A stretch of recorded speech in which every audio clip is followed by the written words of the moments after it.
우리 예수님께서 오셨기 때문에 메리 크리스마스 한 번 더 인사할까요? 메리 크리스마스. 네, 감사합니다. 오늘 본문에서 마지막 부분에 보니까 처녀가 잉태하여 아들을 낳을 것인데 그의 이름을 임마누엘이라 한다. 그 이름의 뜻은 하나님이 우리와 함께 계시다, 그렇게 이야기합니다. 함께 계신 하나님의 은혜를 마음껏 누리시기를 주님의 이름으로 축복드립니다. 아멘. BC 734년에 남유다는 아하스라는 왕이 다스리고 있었습니다. 그 당시 이스라엘은 북쪽은 이스라엘, 북이스라엘, 남쪽은 남유다, 그렇게 나라가 둘로 나뉘어져 있었죠. 그런데 그때 이스라엘 주변 정세는 굉장히 급박하게 돌아갔습니다. 왜냐하니까 신흥 강국이 하나 등장하는데요, 아수르라는 나라입니다. 세계사에는 아시리아 그렇게 표현되어 있죠. 아수르가 등장을 합니다. 그러자 하나의 나라가, 이게 강대국이 등장하니까 주변에 있는 나라들이 연합해서 대적을 하려고 할 게 아니겠습니까? 그렇게 연합 전선을 펼치는 나라가 있었는데 아람이라는 나라가 있고요, 이스라엘이 둘로 나뉘어져 있는 가운데서 북쪽에 있는 이스라엘과 북이스라엘과 아람이 연합 전선을 펼쳐서 아수르와 대적하고자 했습니다. 그런데요, 남유다의 왕 아하스는 오히려 아수르하고 친하고 싶은 마음이 있었습니다. 그러니까 이 연합전선을 펼치는 아람 왕과 북이스라엘의 왕이 아수르를 공격하기 전에 먼저 남유다를 치기로 결정을 한 거죠. 그래서 두 나라가 공격해 내려오는 상황입니다. 이 상황에서 이 남유다의 왕 아하스가 어떻게 하고 싶을까요? 아수르에다가 구원을 요청하면 되겠죠. 나는 당신이 좋습니다. 당신 편이 좋으니까 군대를 보내주어서 이 두 나라가 지금 연합해서 우리를 치려고 하니까 우리를 도와주세요, 그렇게 이야기하면 될 것 같습니다. 그래서 아하스는 그렇게 하기로 마음의 결심을 하는 거죠. 그때 하나님께서 하나님의 선지자를 보냅니다. 그래서 이야기하기를 세상 정세, 국제 정세가 어떻게 돌아가든지 하나님을 중심으로 이 시기를 이겨내야 된다라고 말씀해 주시는 거죠. 하나님을 섬기라는 겁니다. 하나님을 의지하고 하나님을 붙들고 이겨내라 라고 그렇게 이야기를 하는 겁니다.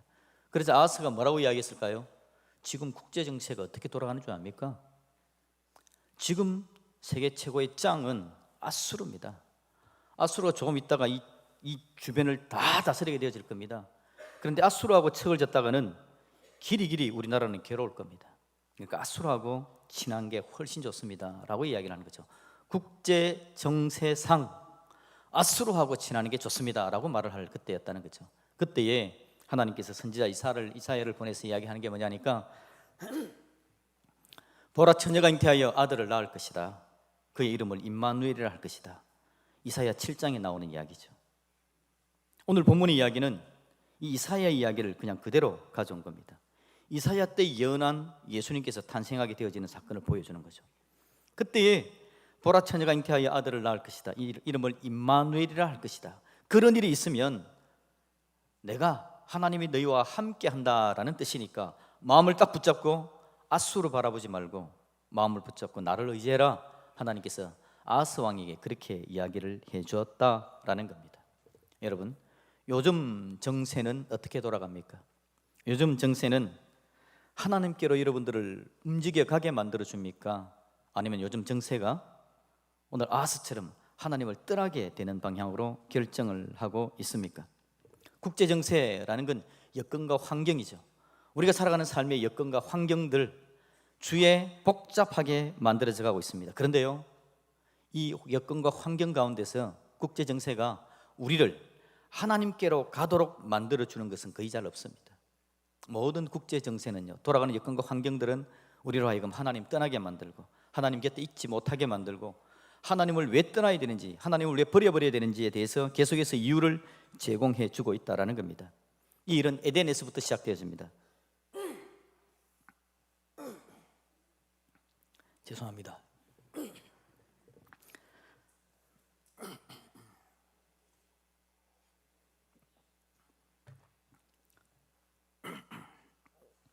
여러분도 밤에 주무실 때 입을 잘 덮고 주무십시오.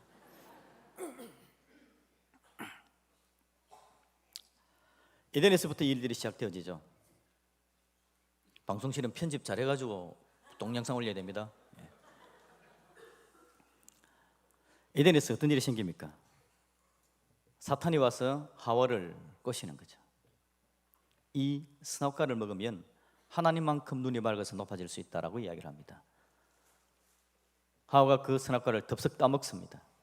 그리고는 그걸 들고 자기 남편 아담에게 가는 거죠. 가서는 이야기합니다. 요즘 정체가 어떻게 돌아가는 줄 알아? 이걸 먹어야 우리가 하나님만큼 높아지는 거야. 요즘 세상은 그렇게 돌아가고 있어. 이걸 먹고 하나님만큼 눈을 뜨고 높아지자라고 이야기를 하는 거죠. 요즘 정세는 그렇게 돌아가고 있어 라고 이야기를 하는 겁니다. 그러자 아담도 그걸 따먹게 되는 겁니다. 하나님을 떠납니다. 인생들이. 하나님을 떠난 인생들은요, 서로에게서 떠나는 일들이 계속해서 일어납니다. 같이 있다고 이야기하는데 마음은 이미 떠났습니다. 그래서 불편해지기를 시작합니다. 사람들이 서로를 향해서 떠나는 일들은요, 절정은 죽음입니다. 죄로 인해서 사람에게 죽음이 와 있죠. 서로 죽고 못 사는데 죽음이 서로를 갈라 놓는 일들이 나타나지는 겁니다. 다 떠나버린 후에 홀로 남아서 외로워합니다. 자기가 떠나고 나서 그리워하면서 외로워합니다. 사람들은 떠나고 외로워하고 이게 인생 가운데 계속해서 그 이후로부터 일어나는 일들이더라라는 거죠. 계속해서 떠나가는 겁니다. 이 설교를 준비하다 보니까 제가 시 한 편이 생각이 나더라고요. 정지용 시인의 향수입니다. 넓은 들 동쪽 끝으로 옛 이야기 지줄대는 실개천이 휘돌아 나가고 막 따라하고 싶죠, 그죠? 안 따라해도 됩니다. 그 다음에 계속해서 이어지는 가사는 얼룩배기 황소가 해설피 금빛 게으른 울음을 우는 곳 그곳이 차마 꿈엔들 이칠리야. 고향에 대한 노래 향수죠. 저도 여러분 요즘 생각해 보니까 옛날에 친구들하고 놀던 막 그 시절이 그리운 거 있죠. 그때 그 모습, 내과에 가서 수영하던 거, 친구들하고 막 놀던 그때. 그런데 가만히 생각해 보니까 그 시절은 절대 돌아갈 수 없는 시절이더라고요. 사람이 다 변해버렸고요. 고향을 한 번씩 가서 그 옆을 지나가 보면 뭐가 다 바뀌어버렸습니다. 어떻게 됐는지 잘 모르겠습니다. 사람들은 계속해서 떠나갑니다. 바뀌어져 버립니다. 돌아갈 수 없게 만드는 거죠. 뭔가 그대로 있는 게 없습니다. 계속해서 변화되어지고 사람들이 떠나가는 일들이 나타나는 겁니다.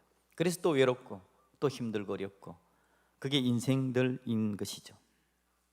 예수님께서 이 땅에 오실 때의 상황도 마찬가지입니다. 그 당시 세상을 다스린 것은 로마죠. 로마가 다스리는데요, 얼마나 악착같이 지배민족을 괴롭히는지 피지배자인 이스라엘 백성들은 괴롭기 그지없습니다. 정치적으로도 경제적으로도 영적으로도 힘들고 어려운 상황들이었죠. 그들이 외로워하고 있을 그때에 오늘 이 본문의 이야기가 들려지는 겁니다. 보라, 처녀가 잉태하여 아들을 낳으리니 이름을 임마누엘이라 하라. 이를 번역한 즉 하나님이 우리와 함께 계시다, 그렇게 이야기합니다. 우리 하나님께서, 우리 예수님께서 우리와 함께 계시기 위해서 이 땅에 오시는 거죠. 임마누엘입니다. 너희들과 함께 있고 싶다, 너희들과 함께 있고 싶다, 너희들과 같이 있고 싶다. 이게 바로 하나님께서 우리에게 하시는 이야기입니다. 임마누엘 하나님, 그 예수님께서 이 땅에 오신 성탄. 그래서 우리는 그 성탄을 기뻐하며 감사하는 겁니다. 이쁜 인사할까요? 메리 크리스마스. 오늘 몇 번 메리 크리스마스 할지 모릅니다. 성경의 가장 극적인 사건 중에 하나가 바로 탕자 비유입니다. 여러분 잘 아시죠? 한 아들이 아버지에게 갑니다. 아버지, 나에게 줄 몫을 주세요 라고 이야기하고는 그걸 들고 떠나가 버립니다. 허랑방탕합니다. 돈을 다 흡입해버리죠. 그리고는 아버지 볼 면목이 없는 겁니다. 면목 없다, 이게 참 중요한데요, 면목이 없으면 가까이 갈까요? 떠나갈까요? 더 떠나게 되어지는 겁니다. 세상은 더 떠날 이유만 자꾸 제공하는 겁니다. 그래서 떠나고 이래서 떠나고 결론적으로 떠나고 결과적으로 떠나고 또 떠나는 일들이 계속해서 나타나지는 겁니다. 돌아올 수 없습니다. 더 떠나서 가는 데가 돼지 치는 곳에 가는 거죠. 유대인들, 하나님께서 부정한 음식 먹지 말라고 이야기한 그 돼지 치는 곳까지 가서 심각한 상황이 발생이 되어지는 겁니다. 아들은 떠나고 또 떠납니다. 국제정세상, 여건과 환경상 떠나가는 겁니다. 아버지, 국제정세가 어떻게 돌아가는 줄 압니까? 지금 이렇게 있을 게 아니라 돈을 좀 주세요. 제가 세상 좀 보고 오겠습니다. 국제정세상 제가 좀 떠나야 되겠습니다 라고 이야기를 합니다. 그런데 아버지는요, 그 국제정세가 어떻게 되든지 말든지 그냥 아들을 사랑하고 아들에게로 마음이 달려가고 있습니다. 아들을 향해서 아버지의 마음은 날마다 달려갑니다. 한 번도 쉰 적이 없습니다. 계속해서 달려갑니다. 절대 잊지 않고 그 아들을 맞을 준비를 하고 있는 것이 바로 아버지의 모습이죠. 아버지는 계속해서 그 아들을 향해 달려가는 겁니다. 아버지가 아들이 돌아올 때의 모습을 보면 알 수 있습니다. 아들은 돌아올 때 고개를 푹 숙이고 아버지를 제대로 보지도 못하고 그렇게 오고 있죠. 그런데 그 아들을 발견한 아버지가 달려갑니다. 원래 달렸던 아버지이기 때문에 그날은 더 빨리 달려갑니다. 아들과 늘 함께 있었던 아버지이기 때문에 전혀 어색하지 않고 달려갑니다. 아들은 떠났던 아들이기 때문에 어색하지만 아버지는 전혀 어색하지 않죠. 달려가서 그 아들의 목을 감싸 안고 입을 맞추고 계속해서 그 아들과 함께 있었던 그대로의 사랑을 나누는 것이 바로 아버지의 모습입니다. 그리고는 잔치를 벌립니다. 소를 잡습니다. 새 옷을 입힙니다. 늘 준비해 놓았습니다. 머리에 그리고 있었습니다. 아들과 함께 했었죠. 준비해 놓은 그것을 그 아들에게 쏟아 놓는 아버지의 모습을 보게 되어지는 겁니다. 어떤 상황, 환경, 여건 아버지는 아들을 떠난 적이 없습니다. 국제 정세와 상관없습니다. 아들을 향해 그냥 달려가는 것이 바로 아버지의 모습입니다. 오늘 하늘 아버지가 우리에게 그렇게 달려오시는 줄로 믿습니다. 그날이 바로 우리에게 주어진 이 성탄의 기쁨이죠. 예수님께서 함께 하시려고 이 땅으로 오십니다. 우리와 함께 하시려고, 저와 여러분들과 함께 하시려고 예수님께서 임마누엘 되시기 위해서 이 땅에 오십니다. 함께 계시기 위해서 오시죠. 그런데요, 정작 예수님은, 우리와 함께 하기 위해서 이 땅에 오시는 예수님은 단절을 맛봅니다. 떠남을 맛봅니다. 하늘 보좌를 떠나야 됩니다. 하나님을 떠납니다. 우리 예수님은 떠나시고 단절을 되시는 거죠. 하늘 보좌를 버리시고 이 땅에 오시는 예수님이십니다. 인생에 오기 위해서 자기 자신은 단절을 경험하시는 분, 그분이 바로 우리 예수님이시죠. 여러분, 요즘 세상이 어떤 세상입니까? 하나님께서, 예수님께서 세상을 보는 겁니다. 요즘 세상이 어떤 세상이지? 쭉 훑어보니까 요즘 세상은 전부가 다 하나님을 하나님으로 제대로 안 섬기고 예수님도 제대로 모르고 하나님을 아버지라고 부를 줄도 모르고 하나님 떠나는 세상 정세가 쫙 보이는 겁니다. 요거 보고 예수님께서 오실 마음이 생겼을까요? 이런 정세를 판단하시고 이런 정세를 고려하셨다면 예수님께서 오실까요? 떠나는 인생들, 배반하는 인생들, 말도 치독실이 안 듣는 인생들, 이 인생들을 바라보면서 오실 마음이 생길까요? 국제 정세를 고려했다면 예수님께서는 오실 수 없습니다. 이 인생들은 나의 사랑을 받을 자격이 없는 자들이다 라는 생각을 했을 겁니다. 그 예수님 국제 정세 전혀 고려하지 않습니다. 인생들이 살아가는 여건, 환경, 자기를 향한 배반 전혀 고려하지 않습니다. 그냥 인생들과 함께하게 하셔서, 그냥 사랑하셔서 그냥 오십니다. 오시는데 자기 자신은 단절을 경험하시면서 자기 자신은 아파하시면서 이 땅에 오시는 거죠. 성탄의 예수님 오시자마자 죽음의 길을 걸어가시는 겁니다. 그래서 성탄은요, 예수님께서 죽기 위해서 오셔서 죽음의 길을 걸어가시는 시작점이 성탄입니다. 우리는 기뻐하고 감사할 이유죠. 예수님께서 우리를 위해서 죽으시고 우리 죄의 문제를 해결하시니까. 그런데 정작 본인은 죽음의 길을 걸어가기 위해서 이 땅에 오셨고 오시자마자 죽음의 길을 향해서 한 걸음 한 걸음 걸어가시는 겁니다. 죽음으로 통해서 완전한 단절을 맛보는 그 시간까지 십자가에 죽으시고 3일간 지옥을 경험하는 그 단절을 경험하는 것으로 뚜벅뚜벅 걸어가시는 분이 바로 우리 예수님이시죠. 그 걸음을 결국은 완성해 내신 겁니다. 그리고는 죽으시고 부활하시고 이 땅을 떠나시면서 또 여기 있는 인생들을 떠나지 않기 위해서 보혜사 성령님을 보내주십니다. 보혜사 성령님 어떤 분이십니까? 다른 사람에게 도움을 베풀도록 곁에 부름받은 자라는 표현이 보혜사 성령님입니다. 변호사로서, 조력자로서, 위로자로서, 상담자로서, 친구로서 우리와 함께 계시는 보혜사 성령님, 그분을 우리 속에 남겨두고 주님께서는 떠나신 겁니다. 우리 하나님은 우리를 떠날 마음이 전혀 없습니다. 우리와 함께 하고 싶으십니다. 그 하나님의 은혜가 오늘 저와 여러분의 넘쳐나지기를 주님의 이름으로 축복드립니다. 계속해서 오시는 분 예수님. 국제 정세 때문에 우리는 그렇게 이야기합니다. 주변의 환경 때문에 그렇게 이야기합니다. 요즘 세상이 어떻게 돌아가는지 압니까? 라고 이야기합니다. 그러면서 하나님을 섬기는 건 놓칩니다. 하나님 앞에 나아가는 마음들이 사라져버립니다. 하나님 곁에 서 있지 않습니다. 또 떠납니다. 또 멀리 갑니다.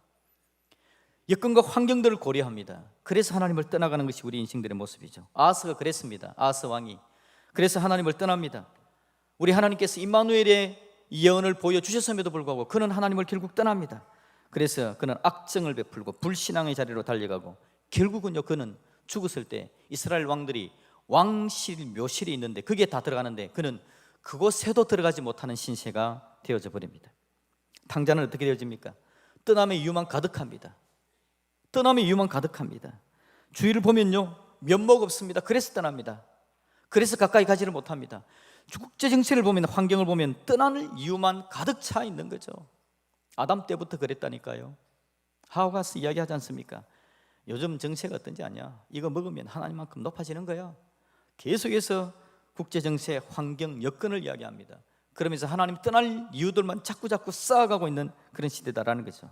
이런 배반의 정세 속에서도 늘 오시는 예수님, 늘 오시는 하나님, 오시기를 포기하지 않으시는 분, 성경에서 하나님은 계속해서 오십니다. 그럼에도 불구하고 오십니다. 그럼에도 함께 하셔서 하나님의 사람들에게 은혜와 능력을 더해주기를 원하시는 분, 그분이 바로 우리 예수님이시더라라는 겁니다. 여러분, 우리 예수님께서 이 땅에 존재하는 우리들에 대해서 이야기를 하시죠. 예수님이 포도와 농부 비유를 우리에게 들려줍니다. 예수님은 참 포도나무시고요, 하나님은 농부십니다. 우리는 뭐라 그러죠? 가지다라고 이야기합니다. 너희는 가지다, 나는 참 포도나무다. 너희들이 나에게 붙어 있으면 너희들이 열매를 많이 맺을 것이다. 그래서 너희가 내 안에, 내 말이 너희 안에 거하면 무엇이든지 원하는 대로 구하라. 그리하면 이루리라. 주님께서 그렇게 약속하시죠. 주님은 우리가 어떻게 존재해야 될지에 대해서 이야기를 하는 겁니다. 우리가 주님 안에 거하는 삶, 주님 곁에 거하는 삶. 가지가 나무를 떠나면 열매를 맺을 수가 없습니다. 생명이 사라져버리는 겁니다. 아무것도 없어져 버립니다. 그럼에도 불구하고 국제정세는 자꾸 떠나라고 이야기합니다. 떠나야 산다고 이야기합니다. 떠나야 화려하다고 이야기하고, 떠나야 복되다고 이야기합니다. 떠나야 자유롭다고 이야기합니다. 거기에 붙어 있지 말라고 자꾸 이야기합니다. 여건과 환경은 자꾸 그걸 우리에게 불어넣어 준다니까요. 그래서 그런가 하고 한번 떠나보는 겁니다. 탕자처럼. 그러면 살만할까 하고 한번 떠나보는 겁니다. 떠나면 허랑방탕입니다. 하나님 앞에 질서가 사라집니다. 온전하게 설 수가 없습니다. 그러니 그 인생이 절망으로 빠져갈 수밖에 없는 거지요. 여러분, 그런 일들이 계속해서 우리 주위에 나타나지고 있습니다. 우리 예수님은 우리에게 이야기합니다. 나는 참 포도나무요, 너희는 가지다. 내 곁에 있으라. 내가 너희에게 은혜를 더하마, 힘을 주마, 내가 붙잡아 주마, 내가 너희 손을 꼭 붙잡아 주마. 그러니 내게로 나와라. 주님께서 그렇게 이야기합니다. 그 주님의 음성에 귀를 기울일 수 있는 저와 여러분들이 되어지기를 주님의 이름으로 축복드립니다. 여기에서 우리가 하나 필요한 게 있습니다. 우리 예수님께서 국제 정세를 살피시죠. 배반하는 사람들을 보는 겁니다. 주님께서 내려오지 않았다면 큰일이죠. 주님께서 내려오실 때에 의도적으로 단절하십니다. 계획적으로 단절하십니다. 천국 보좌를 버리십니다. 의도적으로 계획적으로 그걸 버려야만 주님은 이 땅에 올 수 있기 때문에, 그래야 우리와 함께 할 수 있기 때문에 오셔서 우리와 함께 하시는 예수님이시죠. 그렇다면요, 오늘 이 시대에 국제적인 환경과 여건 여러 가지 문제 때문에 오늘 주님께로 가까이 나가지 못하는 우리들, 뭔가에 매여 있는 우리들, 뭔가에 사로잡혀 있는 우리들도 뭘 해야 되겠습니까? 의도적으로 단절해야 됩니다. 의도적으로 정리해야 됩니다. 의도적으로 끊어내야 됩니다. 그래야만 우리도 우리 곁에서 손 벌리고 계시면서 내게로 오라, 내가 너희 곁에 있다라고 하시는 그 예수님께 덥석 안기는 은혜가 나타날 수 있기 때문에 그렇죠. 탕자가 그랬습니다. 면목이 없습니다. 면목이 없어서 아버지께 못 가겠습니다 라고 말을 합니다. 그런데 그 마음에 하나님께서 은혜를 주셔가지고 우리 아버지 집에는 일하는 일꾼도 참 많은데 아버지한테 가서 내가 이제 아버지의 아들이라고 말할 면목은 없으니까 그냥 일할 일꾼이라도 좀 되게 해달라라고 말하면서 아버지께 가야 되겠다. 여러분, 그게 하나님의 은혜인 줄로 믿습니다. 그래서 면목이고 뭐고 싹둑 잘라놓고 의도적으로 끊어놓고 안면 몰수하고 하나님께로 달려가는 겁니다. 그리고는 아버지 품에 안기는 탕자의 모습을 보는 거죠. 오늘 우리도 여러분 마찬가지입니다.